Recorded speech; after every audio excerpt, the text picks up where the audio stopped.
This episode is brought to you by freedadcourse.com. You are always one conversation away from changing your life, and the power of hello is something that I subscribe to every single day, and I'm always saying hello to new people everywhere I go. Increasing your opportunity, increasing your connection, and getting access to the solutions to the problems that you are facing, whether you're on active duty or just beginning your veteran transition or even transitioning out for 20 years. On the other side of hello are the solutions that you're looking for. Again, head on over to freedadcourse.com. Get your 5-episode audio course to create more connection, create more friendships, and get back to living the life that you're trying to design. Swimming towards my dad, I hear my dad yell for help. And my dad had a deep, booming voice. And this yell for help was like a whimper. And I just was thinking, I've got to get to my dad as fast as I can. And eventually I got there. And by the time that I got there, and it wasn't like that long of a swim, but it was long enough for my dad to be underneath the water and be unconscious. Dory 1, this is Fire Team Delta. Dad's coming home. Welcome to the Military Veteran Dad Podcast, where it is our mission to bring every dad home. I am your host, Ben Killoy. I'm a United States Marine veteran, husband, and a father. We will bring authentic conversations to inspire action in your life so we can close the gap between the dad you are today and the dad you want to be tomorrow. This is the Military Veteran Dad Podcast. Welcome back to Military Veteran Dad, episode 104. Before we get started with this week's episode, I got a big announcement that I'm going to pause the podcast until the beginning of the new year. So that what that means for you is there will not be a new episode dropping until Monday, January 1st, 2021. Doing it for a couple of reasons. One, this year's been absolutely crazy, and I would just like to pause the podcast, give myself the space of these next 2 weeks to really just be with family, focus on what matters, and create some deeper connection that isn't necessarily pulling back from work and moving forward with the podcast at the same time and trying to find space with my family as well. So the next 2 weeks is going to be paused. And so with that, if you would like to check out some of the best episodes of Military Veteran Dad, I've gone ahead and in the show notes for this episode are 4 episodes that are some of the most downloaded podcast episodes between Fatherhood Friday and interview shows of the entire 2-year season, because on January 1st, it is also the 2-year anniversary of Military Veteran Dad. So with that, go in the show notes, catch up on some of our best hits, because if you maybe found the podcast in the last few months, maybe you have not gone back and listened to some of the earlier episodes, because there is always so much truth being dropped on this podcast. Sometimes it just can be overwhelming to try to listen to them all. So go check out the top 4 episodes of this podcast in the show notes.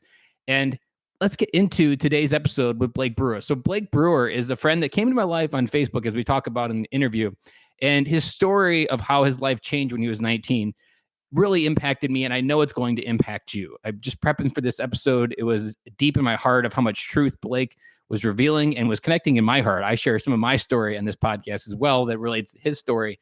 And so you get to know a little bit more about me, and you get to know a lot about Blake, because he lays his heart right wide open on the line. He's gone through so much of life. He's got 3 kids, under 5. He knows what it's like being a father, with trying to do it all and try to provide and do everything that is fatherhood in 2020.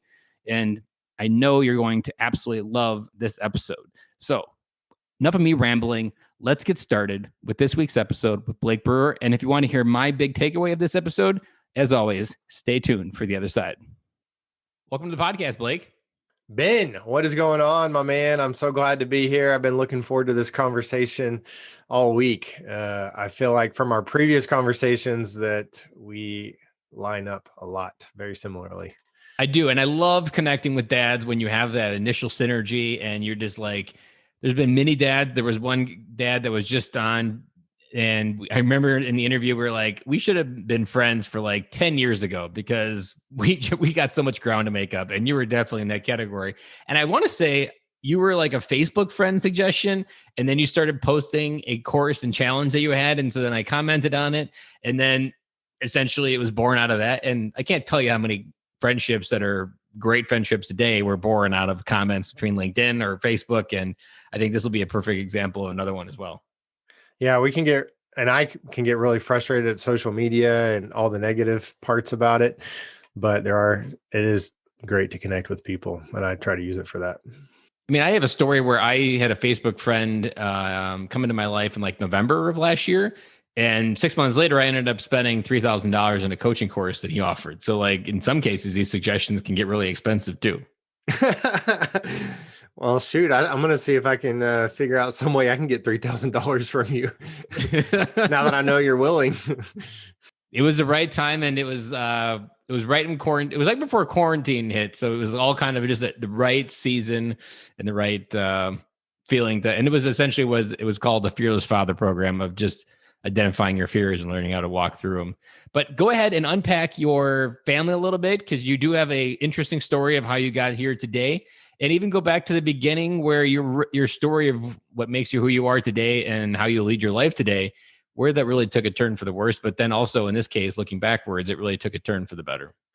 Yeah, well, let me just start off by sharing about my family right now. I've got a 5-year-old daughter, a 3-year-old son, and a 3-week-old son. And the thing that probably sets my family apart from anybody right now is my wife gives birth to huge babies. They come out as toddlers. My daughter was 9 pounds, 12 ounces. Then my son was 11 pounds, 3 ounces, 24 inches long.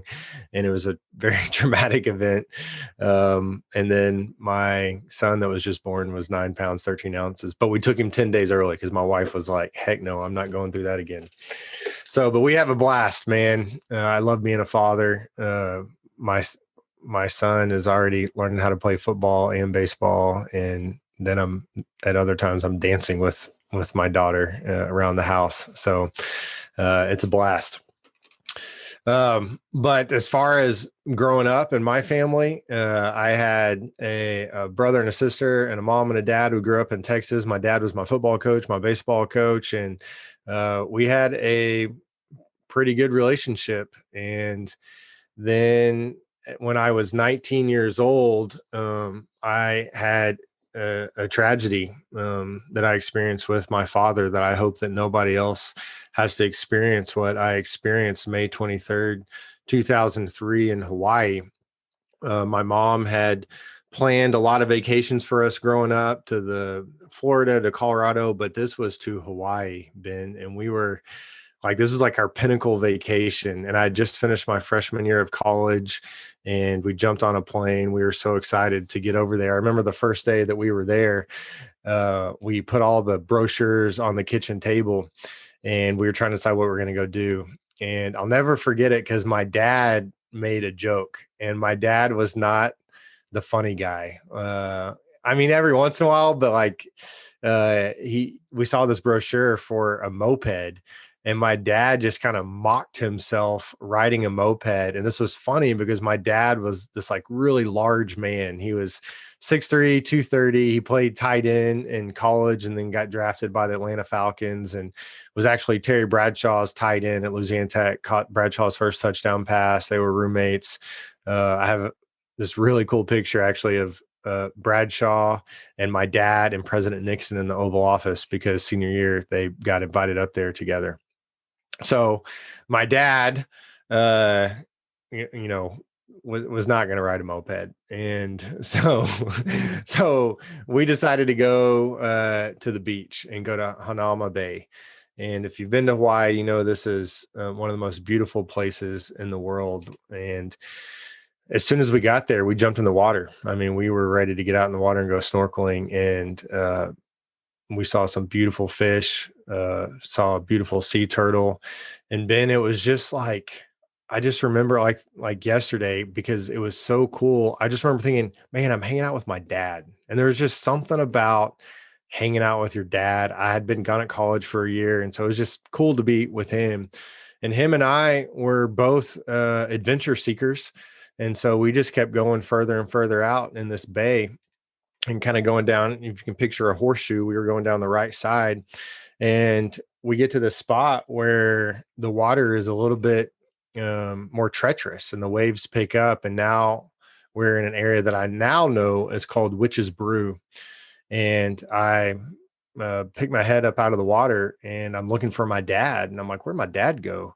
And I see him trying to get out of the water up on this rock, and it was kind of the closest place to get out of the water where we were, but it was not a good place to get out of the water because the waves were just crashing against it. And I remember thinking, this isn't good. Like, why is he trying to get out right there?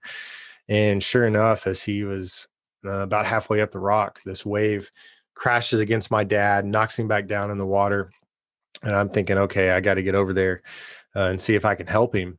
And as I'm swimming towards my dad, I hear my dad yell for help. And my dad had a deep booming voice, and this yell for help was like a whimper. And I just was thinking, I've got to get to my dad as fast as I can. And eventually I got there. And by the time that I got there, and it wasn't like that long of a swim, but it was long enough for my dad to be underneath the water and be unconscious.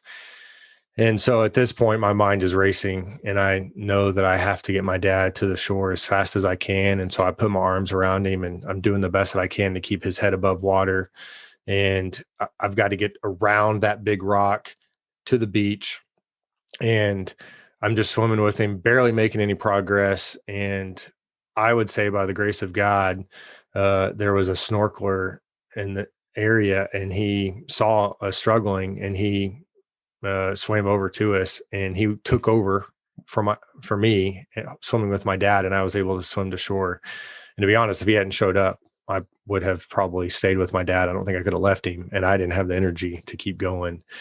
And so as I got to shore, the lifeguard was on his surfboard going out to get my dad. They brought him to shore, and I just remember them doing CPR to my dad on the shore. And I was next to my dad on my knees, just kind of looking towards the sky, just praying to God, God, will you save my dad?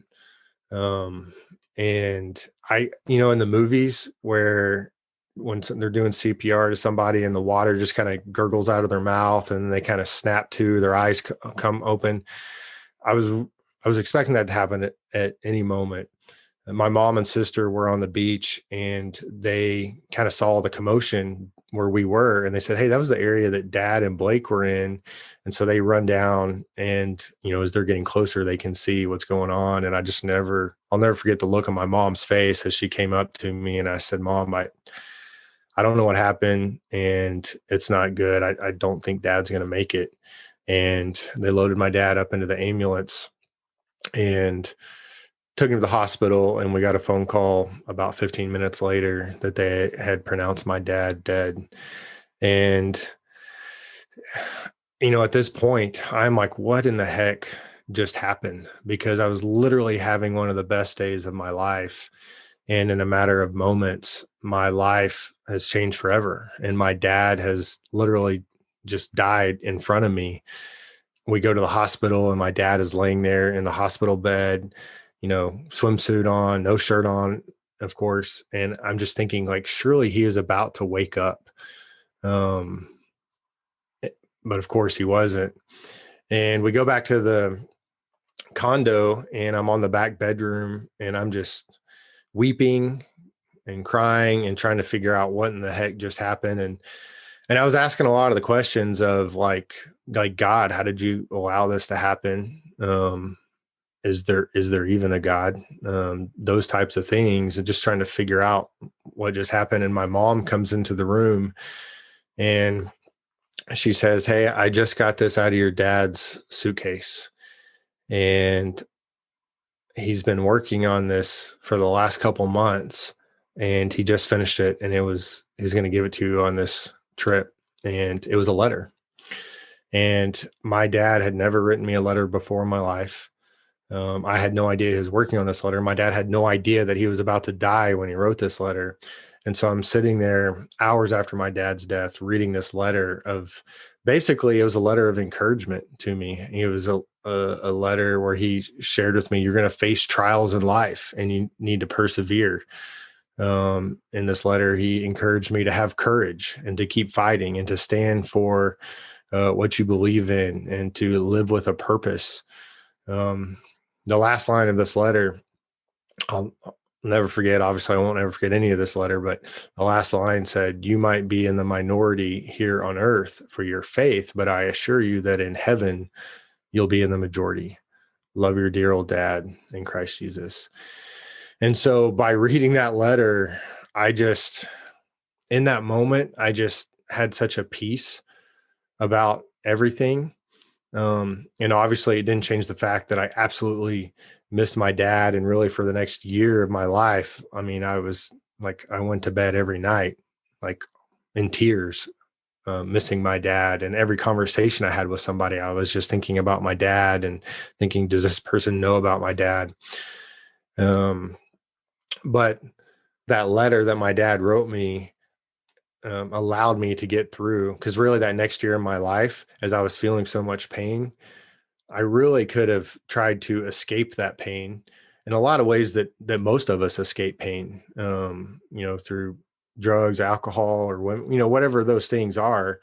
I could have easily done those things, but I did not do that. Like I leaned in more on my friends and my faith, and really developed more as a person than I'd ever done. And I don't think I could have done that without my dad's letter and his voice really still guiding me. And to this day, that letter is still guiding me 18 years later. And even as I've gotten married and have kids, like the letter takes on new meaning to me, and is still, my dad's voice is still pushing me forward to persevere, to have courage, to live with a purpose, live with a mission. So I'm incredibly thankful for that letter. So as the person listening to this story, I've read it on your website, and now hearing it in person, it's really impactful, because you're not a military dad, but what you talked about there with this letter, and what you now have as the legacy challenge, which is the big reason you're here, because we talk about legacy all the time. And essentially your story is the epitome of why legacy matters. And this idea of writing a letter is something I would almost encourage every military dad to do, because every dad has a chance to maybe not come home from wherever they're going, or even something as simple as a training accident, that these words are essentially a blueprint for them to go out and live their life. I wrote down probably like 10 questions while you were doing that story, so I'm not sure if I'm going to be able to get to them.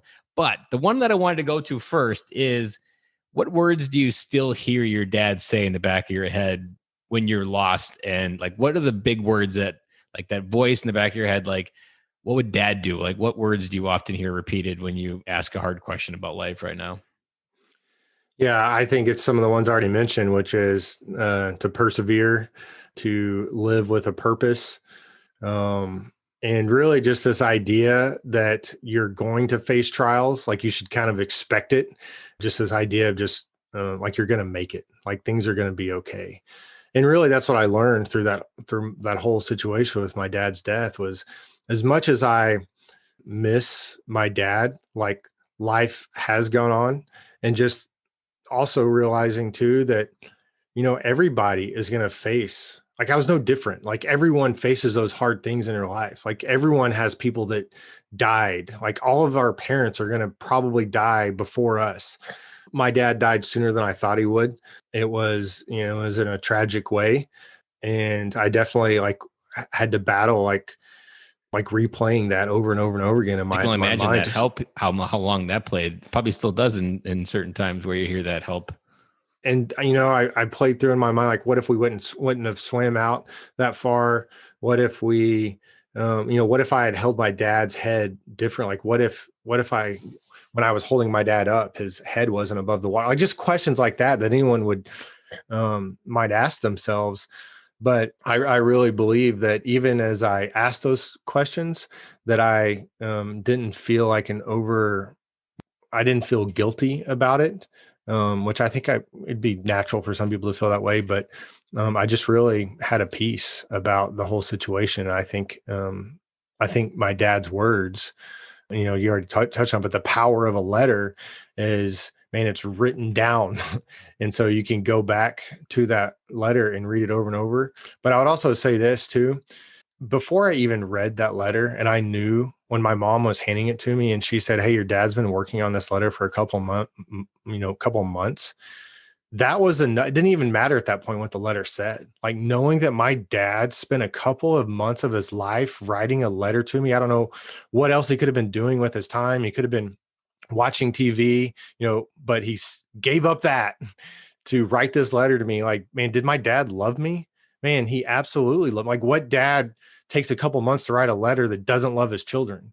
And so, now that I know all the data and the research, that when a dad, or I should say, when a person feels loved by their dad and knows that their dad loves them and is proud of them and affirms them, it builds so much confidence into a person's life. Their emotional IQ is so much higher, and you're just more likely to be successful in life. I genuinely believe the most powerful voice on the planet is your father's voice. And for dads, a lot of times it's really hard to communicate exactly what we're feeling. It's really hard to communicate to our children what they need to hear. And we think that we're doing a good job by just financially providing for them.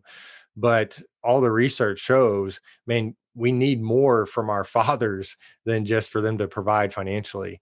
And really the world and our culture is lying to us when it says a father isn't needed. Like, absolutely, the father is the most important voice. So when a father writes a letter and then puts those words down onto a piece of paper, man, it's unbelievable what it can do in someone's life. I mean, you're talking about something like on a 10x scale of impact. Even a dad putting 4 words in your kid's lunchbox, you're going to make the kid feel like they won the lottery. And like those little feelings are so impactful. I remember Larry Hagner, who you were on his podcast, he shared a post maybe like 3 years ago that he was writing letters to his kids of just how thankful he was and just letting them know how much he loved them.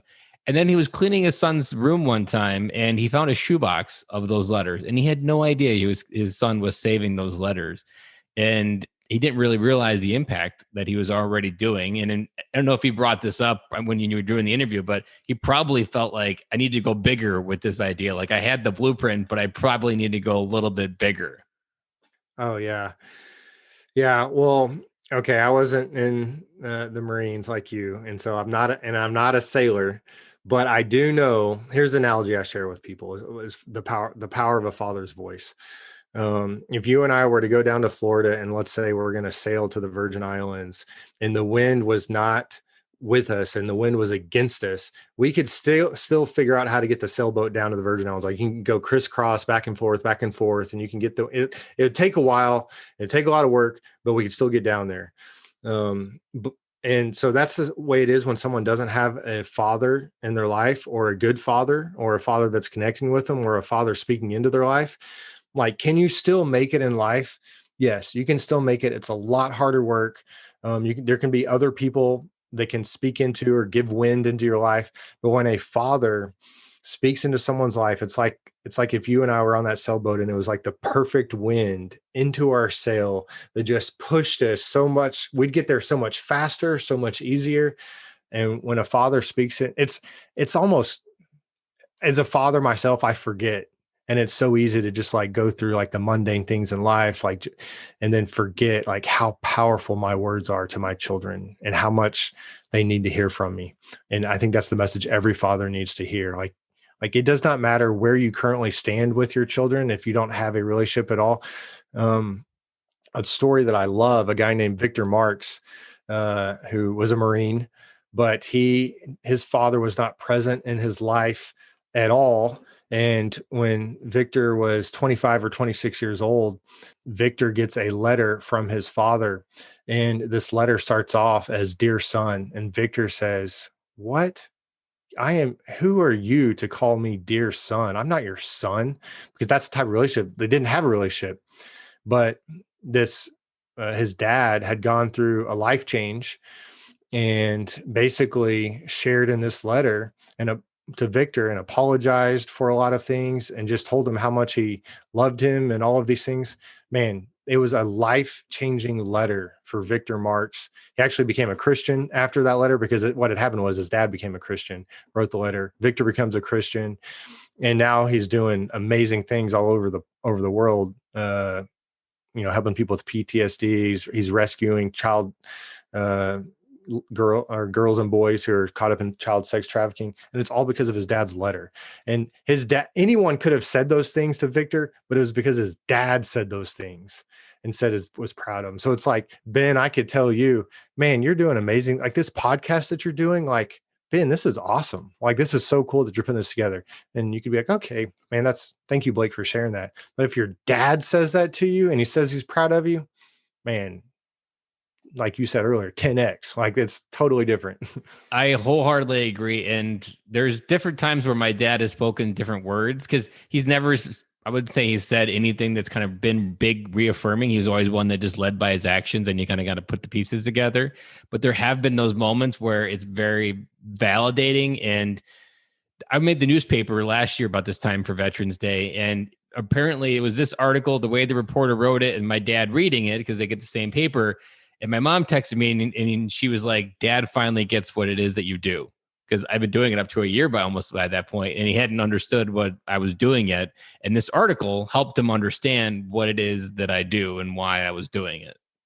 And you thought that was pretty cool that your dad. Yeah, I thought that was like, wow. I wonder what did I do differently that I couldn't communicate that to him. But it nevertheless, the feeling came from that and just being understood as a son, a daughter, like that is so important. And there's advice that I often give to dads that aren't part of their kid's life, that whether maybe a divorce that has gone haywire. And in military space, a lot of dads don't get to see their kids. The mom takes the kids from them, and there's just a whole bunch of baggage and a whole bunch of drama that goes with it. And they don't get to be a part of their kids' lives. And the best advice is kind of based on yours. I didn't really realize it, but open a Gmail account, keep the password, open an email address. And every time you want to speak to your kids, maybe it's an incident and you want to share your side. Maybe it's a moment that you observed, but you weren't able to communicate to them because they're too young, or maybe you don't have access. Just write an email to them, to this email address that you opened, and just say what's on your heart. Maybe it's a picture that you want to share about your life or a story. And then when they're old enough, give them the password, because then they essentially have this biography and storybook of who their dad was and what it was like from his side and what he saw. And because oftentimes, like if your dad would have happened, say at 9, and maybe he even gave you the letter at 9, there's still a lot of wisdom that's missing. Like you still need to be able to see and be led by your father, and not having that from maybe a dad that's not part of their life at all.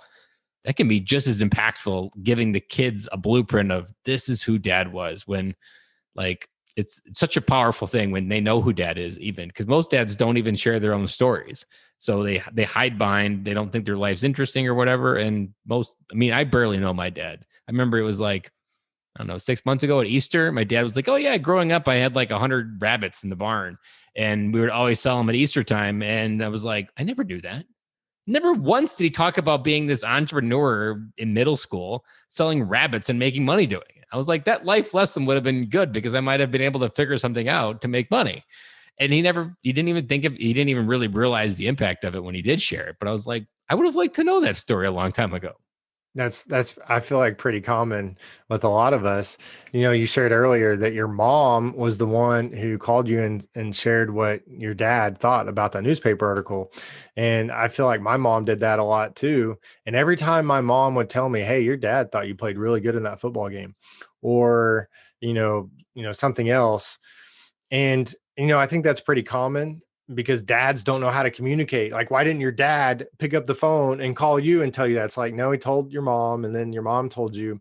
That's very common. It's nothing against your dad, but I do think as dads, we can pick up our game. Like we can communicate to our children those things. And just because our dad didn't do it isn't an excuse for us not to do it. And really, that's one of the things I'm doing with this Legacy Letter Challenge. When a dad goes through this 4 weeks with me, we talk through those things and we get it all in the letter. And there's 4 different sections that we talk through, from the 3 things that your children absolutely need to hear from you. A lot of dads don't know that. It's like, well, I'm going to help you get that into the letter.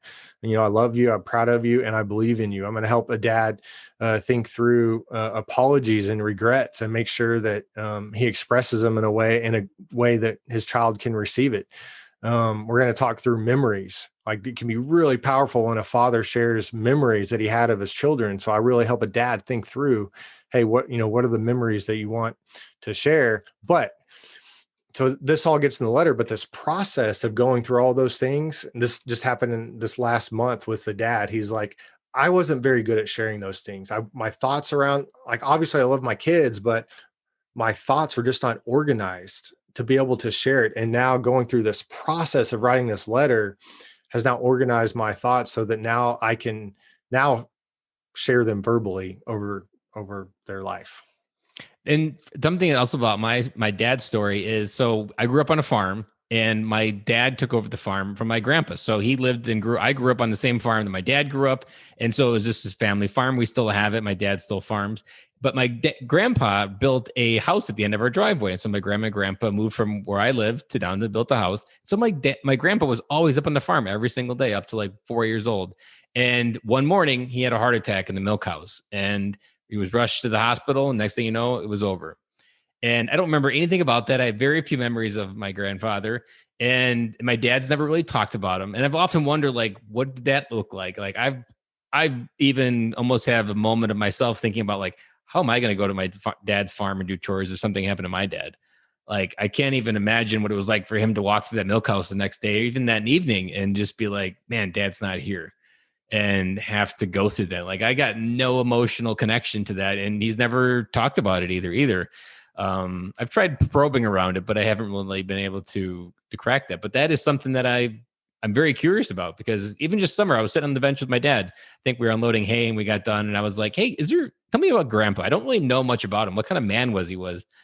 He really did. He was taken back by the question, because he's like, I don't know how to answer that. He was a hard worker, and he just put his nose to the grinder, and he realized that work sets you free, and you just keep doing what you need to do every year. And like, I'm like, there's got to be more to him. What kind of man, character, stories? And I mean, the only one I really remember is the people would talk about when he broke his leg, and we had milking cows, and everybody else had to pick up the slack because grandpa broke his leg, and he couldn't obviously go out to the barn every morning and milk the cows anymore. Like, those are the only real bits and pieces of that story. And oftentimes I feel like I'm missing out on a huge portion of what it means to be a Killoy, because I don't know how the men before me lived. Well, I think what you're doing though is good. And because I do think it is important for us to know the stories of our family. Before 100 years ago, like, it was very common you knew the stories of your family, generations back, and your identity as a child, everyone's trying to figure out, who am I? Well, it was very much like your last name and your family, and hey, this is who we are. Well, that's in our culture, the way that we live now. We don't have that. And so our identity as a child, you're looking for your peers to tell you who you are. And that's not good. That's not where we're supposed to find our identity, from our peers, but really should come from our family and from our father. And so a father has the ability to tell his children, hey, no, this is who you are. And when your father is telling you who you are, it just gives you so much more confidence going forward in life. There was one question I was going to ask as well that I wrote down. Before your dad passed, did you feel like you were having the conversations that you wanted to have? Or did you feel like there was, like, without that letter, you would have had a list of unspoken conversations that would have eaten you up a little bit? Yeah. So the way that I've said it is, when I got into middle school and then high school, and then I went to college for a year, I was doing my own thing, and I, wasn't hanging out with my dad a lot. I was hanging out with my friends. And so what I say is, man, I didn't really get to know my dad as an adult. If I'd only known my dad as an adult, I could have asked him some of those questions, and we could have talked more and talked at that level. But to be honest, that's really making an excuse for my dad, because I think my dad could have connected with me more. And I've actually talked to my mom about it, and she said, yeah, when you were like elementary school and younger, your dad was a like really good, like hung out with you guys all the time. And it just, something happened as you guys got older. It was like he didn't know how to connect with you guys as much anymore. And obviously when you're a kid, you don't really know, right? But now that I'm older and I can reflect back, and I can see that. But there was the last year of his life when I was at college, he did call me 2 or 3 times. And my mom was like, "Do you remember that?" And she's like, "Yeah," because he kept asking me, "Hey, how's Blake doing? How's Blake doing?" Because I'd always talk to my mom, and she was like, "You call him, you call and ask him how he's doing." So I'm appreciative that she did that. And I look back, there's a lot of good things that my dad did, and I think it was my mom that was putting him up to it. And so I think a lot of times when you see a good man, you do see a good woman behind him. Amen. And you reminded me of a story that during boot camp, and this is where I know that I am loved, and all the things that you talked about in your letter. That when I was in boot camp, so there's no military tradition in my family. I just did it, and I almost went to the Air Force, so I went the opposite and decided to go to the Marine Corps. And so in boot camp, you get to write letters. That's really the only communication you have. And I didn't know anything about these letters when they were coming home. And through what I didn't know at the time, when I got home, eventually when I came home, and I was in boot camp from August and November. So it was fall season, harvest season, stuff like that. And the moment a letter came in the mail, like it was a check from the government for $10,000. It might as well have been, because the letter she'd drive it down to him in the combine because he would want to read it immediately. Like it was this big fanfare that Ben sent a letter in the mail. And I didn't know this either because I spent most of my time in Okinawa, that for those 4 years, my sister was super annoyed because everywhere my dad and my family went, all they were talking about was stories about Ben, what Ben was doing, all these random things.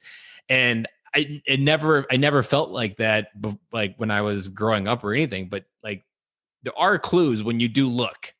And I initially didn't realize what that really meant, even to just a couple of years ago when I started reflecting back. I'm like, yeah, that was there. I just really wasn't acknowledging it. And sometimes you just have to open your heart in order to receive these moments. Because like you, I'm sure once you start looking back and allow yourself to move through the pain and no longer look through like, damn, Dad, why didn't you do more? You really look like he did. You just being able to see what was actually being given. Well, absolutely. And here's the thing that I tell dads is naturally we want to see our dads as the hero. So even when as dads we're coming up short and maybe we even feel some guilt about that, we should know that our children, they still need us and want us, and they still give us the benefit of the doubt a lot of the time, most of the time. And so we're still the hero. We're still our children's hero, even when when we know we're not living up to the expectations that we could be. And so it is absolutely never too late to really be that hero and really connect with our children. Like, I don't care if a kid is 1 year old, 5 year old, or if you're 50 years old and your 70-year-old dad starts speaking into your life. And I mean, I had a 55-year-old dad the other day tell me he was in his 70s, but he was 55 when his dad told him for the first time that he loved him. And he described the moment, like every detail, where he was sitting on the couch. Why? Because it was so impactful, because he was 55 and he was still cherished this moment that his dad said that. And then his dad gave him some advice. Never go to bed angry with your wife. He was on a second marriage, said, never go to bed angry with your wife. And this guy told me, he's in his 70s now. He said, since my dad told me that, I've never done that. Like my wife and I, like we make up whatever before we go to bed. And he goes, anyone could have told that guy that, but it's because his dad told him that and gave him some advice, that his dad's voice was in the back of his head every time he got into a fight with his wife. It was like, no, I need to reconcile this with my wife right now. Because his dad's voice was there. That's how important the dad's voice is. It's a true magic power that dads don't really connect to. And for a lot of generations, like especially in the last 100 years, most dads were just defined by the work they did and the money they brought home. And what we're talking about is this whole other energy and strength that you can bring to a child's life. And there's something that I've talked to several kids that had their parents kill themselves at a young age. And this is very evident within this idea of kids need to feel loved by their father, because there's one particular dad that his dad killed killed himself when he was 14 years old. And there was a question that most kids who have one of their parents kill themselves gets haunted with. Why didn't my dad love me enough to stay? What was so bad about me that I wasn't worthy enough to receive his love any longer? And that question haunts them for forever until they can recognize it, may move through it or reframe it. And sometimes it's running in their subconscious and it's showing up in all the different relationships. They're protecting themselves because they don't want to get hurt in that same way. But there's so much power that can come from when a father shows up and reminds their kids that I love you. And when you mess with that energy, you can really just make this scar on their heart that never heals properly. Yeah, you're absolutely right. We all have things that have happened to us in our life. We all have experienced a set of events. There's these facts that have happened in our life. And subconsciously, every single one of us do this because we love stories. We make up a story about that event. So for the guy who his dad committed suicide, he made up a story, very natural. We would all do this, that my dad doesn't love me. And so that was the story that he was telling himself. I don't know this guy's personal story, but if that is true, that's the story he was telling himself the rest of his life. Well, then that becomes a self-fulfilling prophecy because this story is not serving himself. So all of us, we have to get rid of these negative stories that we're telling ourselves because there'll be a self-fulfilling prophecy. One of the things, a story that I've been telling myself for the last 10 years is that I'm not a speaker. I can't public speak. And it's because of some event that happened 10 years ago that I bombed, I did horrible. And somebody said something and said, so for the rest of the time, like, oh, I can't speak. I'm not a speaker. And then I realized this past year, man, I got to get rid of that story and exchange that story out for something else, for the positive story that I can speak. Well, the power of a father, because we all have these stories that are kind of in our foundation that we've made up about different events that have happened in our life. And the father has the power to help a child or help anyone help their children exchange those stories out with stories that serve them. So if a person is sitting there thinking, oh, I'm not good, or I'm not worthless, or I'm worthless, or I'm not pretty, maybe a girl thinks that, well, the father can come in. He can just rip it right out. You're beautiful. You're perfect. You're so great. Like, man, I recognize how you're making straight C's. You're not a straight A student, but man, I am so proud of you because I see how hard you have worked to get those straight C's. I see you persevering, and you just changed the story for that person who was down on themselves for getting straight C's.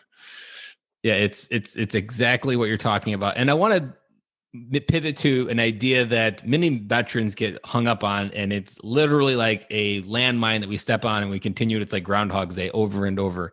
And that's when we do have a pain enter our heart. And for most veterans, it's a friend or someone in their family that maybe didn't come home from war, that they lost a friend to suicide, not just maybe even suicide, but most likely over in Iraq or Afghanistan.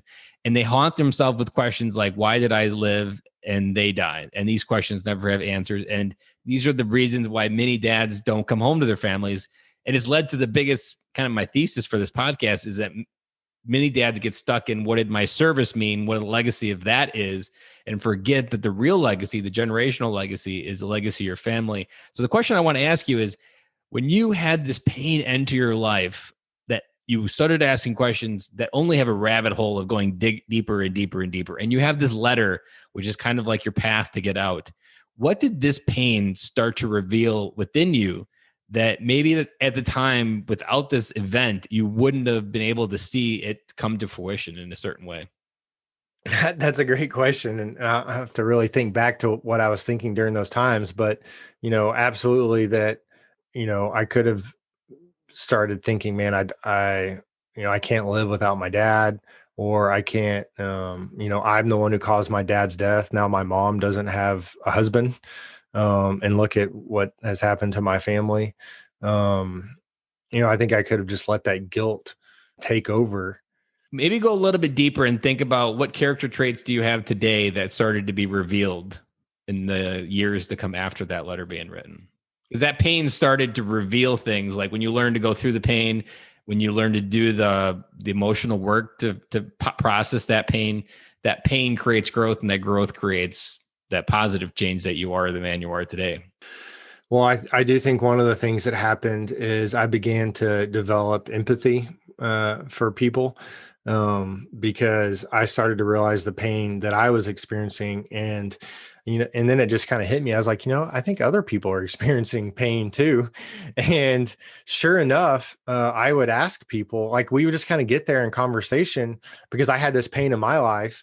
And to be honest, I was, I know a lot of people don't like talking about kind of traumatic things, but if someone was willing to listen, like genuinely cared, I didn't mind talking about it. And I appreciate all those people in my life that allowed me to talk about it, because I think it was really healing. I think we have to talk about these things. So then I realized, well, I can pay this back to other people by allowing them to talk about their pain. So there would be times when I would be talking to someone, I can't tell you how many times this happened, where they would be sharing something with me about their parents or something traumatic or a death in their life. And they're like, man, what I have just told you, like literally no one else knows in my life. Like my closest friends don't even know. But it's because I had empathy and I just started asking questions and probing a little bit deeper.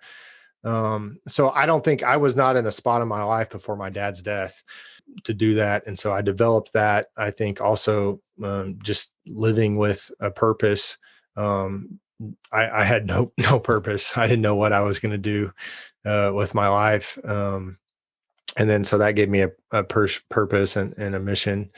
And ultimately, like my faith in God grew a lot during that time, and still to this day. Probably wasn't the terminology back then in 2003, which we probably had this massive PTSD moment where you probably avoided the water, like you didn't want to get anywhere connected to it. And the one thing that I've learned interviewing dads about PTSD and experts about it in this podcast is that it's kind of like a 1,000 wrench snap-on toolbox, that you have this massive toolbox, a lot of specialty wrenches. You don't often know what this wrench is for, but then a moment comes into your life, probably a person that shares a story, and then you've got the exact wrench to use to help them get through it. And you only have that wrench because you walk through this big pile of shit. And you're like, wow, I wouldn't have been able to have this wrench in my toolbox to get this person to walk through the healing process they did. And even though what I went through sucks, that purpose through that tragedy. And that's the biggest thing that many veterans talk about PTSD, is when you can go through what you're going through, find the purpose and how you can actually take what's happened to you and make it happen for you. And I mean, Chris Kyle is a good example. When he came home, he was having a hard time. And prior to having his life taken, that he was out there helping veterans. Like that was his therapy to find purpose in serving and to find a different way to serve. And that's essentially what you're doing now. You're finding a different way to serve. And what you're talking about also is sharing your story. Anytime you take those thoughts in your head and you verbalize them, it's one of the reasons why I like professional speaking. It's why I have a podcast, because I love speaking and I love putting those thoughts to words. You just emotionally put a muscle together that understands how to label what you feel. And if you aren't good at speaking about something, you're just having all these internal self-talk monkey talks that just end in negative conversations because your brain doesn't have the right syntax in your brain to really put that thought together. And the most important part that I want to make sure every dad gets this is when you learn to share the pile of shit, whatever happened to you, like Blake did. There's many dads listening to this that are probably really connected to Blake's story. He just gave everyone a gift, including myself, that permission to go second. And that's the power of vulnerability, that when you open your heart for the world to see, you give other people that maybe are hesitant permission to share their story and walk through their journey. And it's so powerful because that's like the first steps where purpose can be driven from the pain that happened to you. Yeah, you're absolutely right. Like that voice in your head, is telling you, don't talk about this, don't share. People aren't going to understand. But then the second you start to share, I mean, it's just so freeing. And then there's always somebody that says, man, I'm so glad that you shared that, because I've been dealing with some of the same stuff. But yeah, I mean, all the studies show that the way to get freedom from anything that you're struggling with, let's say addiction. And I've actually studied some pornography addiction and sexual addiction and things like that.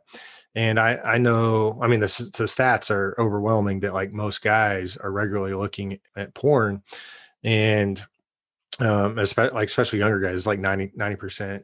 And I know a lot of guys who like couldn't stop. They didn't even, maybe they know they were addicted, but they couldn't stop. Then they tried to stop and they couldn't. And I told these guys, like, you will not get free. Like all of the experts say you will not get free from this unless you talk to someone about it. Like you cannot get free on your own. And so there is just something there that I believe God just kind of made it this way, where you have to talk about it. And and that's just how it works. So man, I'm a big time believer in that. And when you learn to talk, like, I can't stress enough that ability to talk about what you're feeling, putting those words to it. There was a story that I first heard from Tony Robbins doing at some of his seminars, that he'll ask someone in the audience to imagine holding a glass of water out in front of them. And in the first few seconds of holding a glass of water straight out in front of you, it's pretty easy. It's not very heavy, and your muscles aren't in fatigue. And you're like, I can do this. I can do it for a minute or two. And then the longer you hold that glass extended, the heavier it gets. And I am convinced that this is essentially what happens with these psychological traumas. The more that you physically take this trauma and stick it out, and imagine that glass of water is that trauma, the heavier it gets every single day that you hold on to it. And the moment you let go of that cup, you instantly feel muscle relief. Like it's gone. And like, there's a reason why when people share something like, oh, I'm glad they got off my chest, because that shit matters. And there's another reason that I talk about with just basic dads, and I'm sure you've experienced this as well within your journey, of you need friends in your life, because without these friends to kind of lean on and text that you're having a bad day, or that you need to share something, and I'm sure you've experienced this as well, like you had your dad's letter, but the power of friendships also is they become the mirror to also reveal things inside yourself. Like when you get good at telling your story, I'm sure as you've told it, people reflect back a breadcrumb that you're like, oh, I didn't really notice that part of what I was saying. And now you've got a whole new perspective. And this is why we need people in our life as well. We're never designed to do life alone, with a letter, without. Like, you need a tribe, because now that you don't have your dad, you're still going to have days that life's too heavy to carry. And you still need people to text and say like, hey, can we talk? I'm having a bad day. Absolutely. And I look at, I think every year of my life since then, I've had 3 or 4 friends that I've had in my, like right now, I have 3 or 4 friends in my life right now that I could text or call. And now it's just a part of my life to have those people to share with. And, you know, they share their crap with me as well. So actually, before I ask that question, what is your parting piece of advice you want to make sure that you drop on dad? So this doesn't have to be connected to legacy. This could be an experiment of raising 3 young kids under 5, some piece of secret niche advice that you've learned to live in the Instapot of life, of fatherhood, whatever it may be, whatever top of mind. What is your best piece of dad advice to be a good dad? Do everything you can to connect with your children.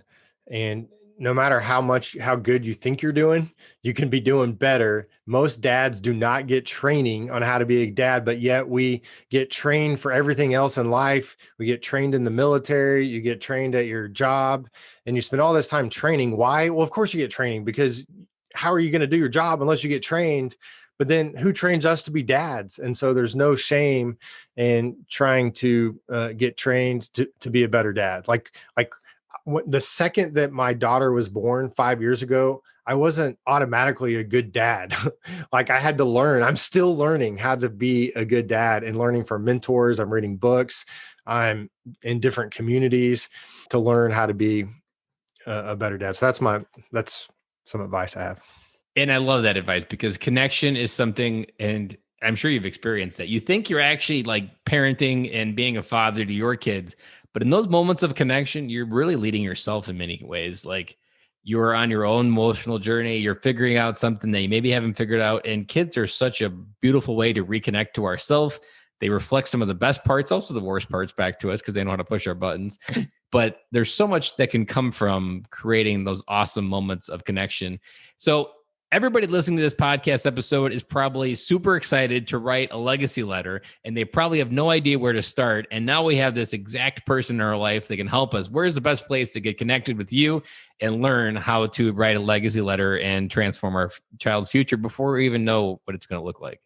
Yeah, any dad can go to legacyletterchallenge.com. It's a 4-week course. The reason that I'm on a mission to help 1 million dads write a letter to their children. And I realized that it wasn't enough for me to just share my story and to inspire dads, that I was actually going to have to help dads write the letter, because I've never met a dad that doesn't see the value in writing this letter. But then most dads don't ever actually do it. And I think there's a lot of good reasons there. Like it's overwhelming. Maybe you don't write a lot, or maybe just life happens. The yard needs mowing. Yeah, exactly. Things like that happen. And so I was like, I'm gonna have to create a course that provides some accountability. Hey, I signed up for this course, I paid a little bit of money. And so, okay, now I'm gonna get this letter done. But then also through this course, I'm going to help dads get the elements into the letter that it's going to have the maximum impact. Because if you're going to spend the time to write the letter, don't you want this thing to have maximum impact so that it can be maximum jet power? We're not shooting for the moon. We're shooting for Mars. Exactly. So that even when you're long gone after this planet, your great grandchildren are reading this letter and they can know about you. They can know what you stood for, and you won't be forgotten because your words were written down on a piece of paper. You just reminded me of a podcast episode with Ashley Buggy from last summer where her husband died in a deep scuba diving accident in Hawaii as well. And she was pregnant, I think with 6 months pregnant with their third child.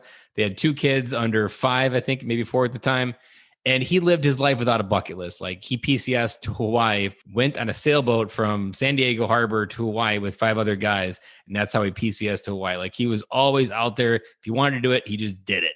And now she's living their life just as the same. When I interviewed her, she was in Poland and they had just visited Auschwitz a few days before. And that is something that they now have a blueprint to live their life. And what you mentioned there of your generation after generation reading these letters, I mean, there is so much power. I think I already hit it on it. But when you can go into a moment, go into your mind, read a document and be like, what would dad do? That is like a superpower that probably very few people, you've only been just getting started on it. And I'm sure there's not a lot of dads out there that have had a legacy letter written. And so like, that is something that is just something that, like you said, it's not something that's going to get thrown away. This is something that 200 years from now, this is something that people are looking up on ancestry.com to find their dad's legacy letter. Cause hopefully you've not just helped a million, but it's now something part of people's DNA and how they raise their family. Oh yeah. I literally think like my contribution to the world and trying to make the world a better place. Like we know the power of fathers. Like the solution to our country right now is not to get the right guy and to be the president. It's helping fathers connect with their children, because if every father was connecting with their children at the level that our children needed, our country would be amazing place, much better place. And so I think if we start with this letter, and we can help fathers through this process, put down on paper the things that their children absolutely need to hear from them and bring that connection. Because once you write this letter, like your children will absolutely cherish it and they're going to see how you feel about them. I mean, I just helped some dads finish their letter last week, and man, they're ecstatic. They can't wait. They can't wait to give their letter. And there is no dad who, when they get done with this process with the challenge, and no dad's going to be like, man, that was a waste of time. Why do I have this letter? It's like, no way. Like no one is going to regret doing this thing. Have you ever heard of Dr. Meg Meeker? So her book, Strong Father, Strong Daughter, is like the first like parenting book that I read that really woke me up to a whole new world. And Larry Hagner actually had her at a virtual summit this summer, and she said it brilliantly. And she said it brilliantly that the solution to America's problems isn't the stuff that you mentioned or any of the other things that you hear mentioned. Put a dad in every street corner in America and things will start to change, because people and kids are looking to be led. And right now, the closest thing to leadership in inner cities is often the gang with the gang leader, where they can feel like someone's going to care. And a lot of times gangs do provide the same things that a father can. Most dads just aren't waking up to what they need to do. So Blake, I am absolutely awesome to have you here on the podcast and share, especially this is my thesis for the podcast. So like when you came in my life, I'm like, this is a match made in heaven. So I can't thank you for your time today. And I can't wait to get this episode out to make an impact and help bring dads back home. Awesome, man. I appreciate it, Ben. And if there's any dad, I would absolutely love to help them write this letter. So come my way. I will take care of you. I hope the tears did not start flowing as much as they did for me when I was re-recording this episode and really get into those truth. Because like I said in the beginning of this episode, there was so much truth revealed.